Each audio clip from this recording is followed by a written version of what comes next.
Thanks for joining. We're going to use the usual format with raising a hand. So use the wave function and then we'll get around as many people as we can. Please then remember to unmute yourself. We're going to start with Ian Bolton at Sky Sports News.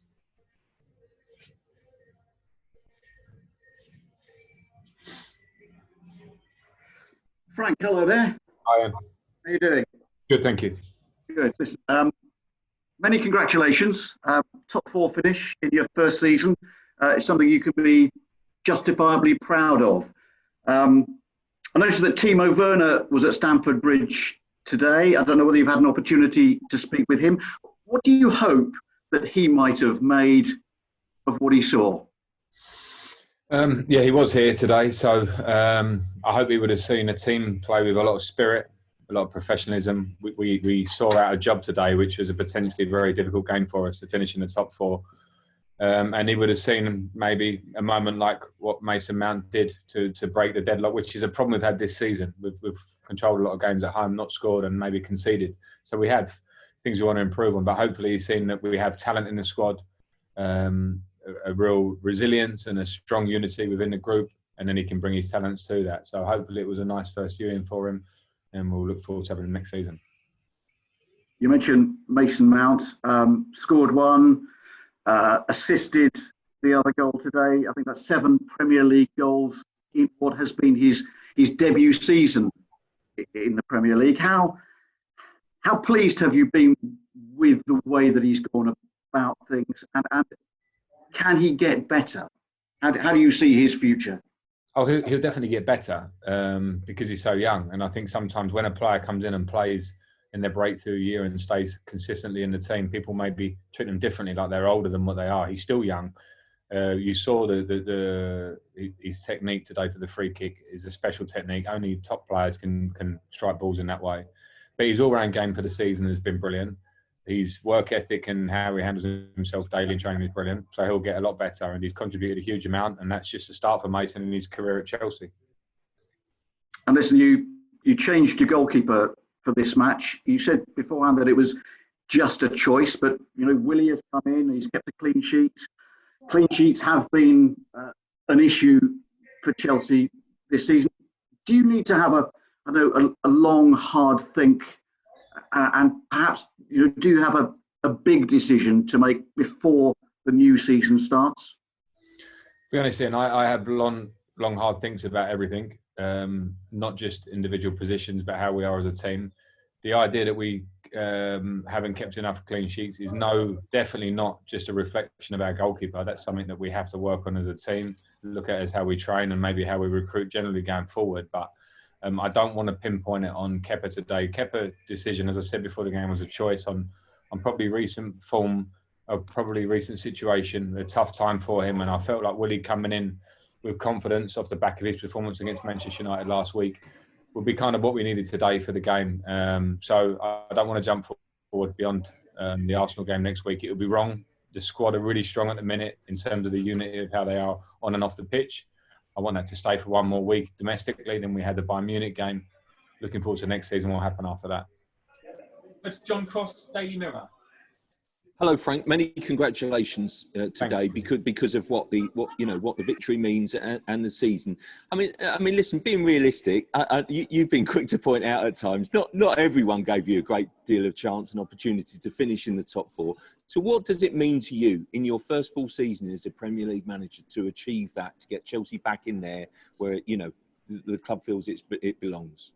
Yeah, I'm very pleased, John, and I don't want to start singing my own praises, if you know what I mean, because it's obviously the players that produce for you. And I've been saying a lot in the media interviews outside that there were a lot of unknowns, and unknowns I've gone over a few times this season when I felt they had to be said, I suppose. But you always rely on the group and the players that you've got. And now we've seen breakthrough seasons. We've seen players who were on loan and in the Championship last year come and perform.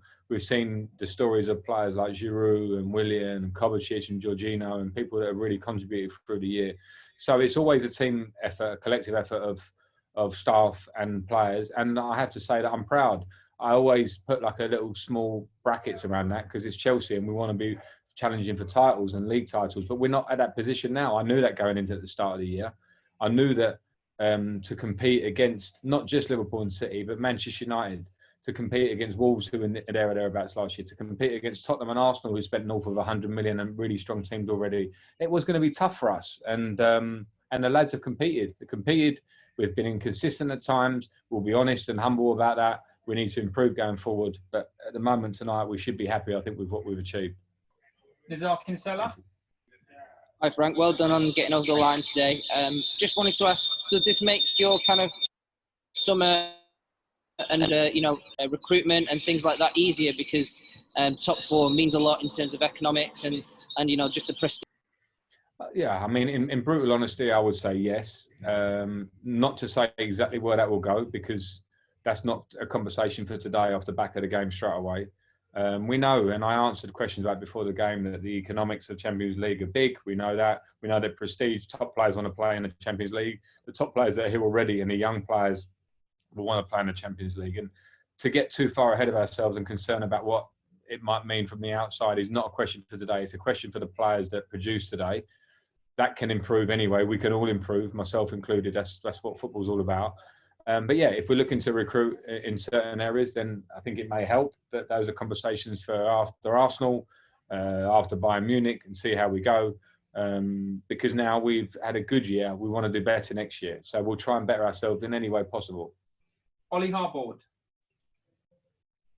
Hi, Frank. A lot's been made, obviously, already of the players you're bringing in, but Olivier Giroud has scored 7 goals since the restart. To have him for another year is looking like a bit of a steal, really, isn't it? How pleased are you that he will be around after what he's done since the restart? Really pleased, really pleased. Ollie has to take all the credit from January onwards. We all know he was not playing so much in the first half of the season. Tammy played a lot. I was never unaware of Ollie's talents, but that was just a circumstance at the time. But to have the personality and strength of character and pure talent to come in and affect things like he has since before restart of lockdown. He started before that. He's continued in restart. He's always been big in the training ground and in the dressing room for me, but I don't want to talk about that too much because we have to respect the talents. To score the goals he's scoring, players love playing with him. He's a reference point for the team in this period. So yeah, I'm delighted to have him. Okay, last two. We'll go with Sammy Mockbell and then Nick Purell to finish. Hi, Frank. Congratulations. Thank you. It's your final season your first season in the Premier League all over. What will you take away? What have you learned? What are the main sort of couple of characteristics that you've learned about yourself? That's quite a deep one. I mean, in terms of myself, I've the year I had at Derby made me learn that this was definitely the role I wanted to be in. Because before, when I had my year off from football in the media, it didn't really grab me enough. It was a nice job. I enjoyed parts of it, but I wanted to be back in. And then when you get the job with Chelsea, the step up in terms of expectation is huge. The level of player, the demands to win week in, week out, and that's been tough. And probably in terms of how you always want to improve, I'm pretty obsessive on myself and how I want to work. And I think on that sense, I probably learned that I need to get the balance right going forward in terms of being able to switch off a little bit myself. But my desire to be successful is so big that I can't help wanting us to get better and better. So I've learned a million things in a plain and simple answer. And I'm humble enough to know that if there are things that I might feel I can improve on, I'll try and do that, because all I want is success for this club. So it's been a tough year, but I've enjoyed every bit of it. It feels like we have an element of achievement, getting in the top four. We have one huge game coming next week, but all I can think of now is the next thing.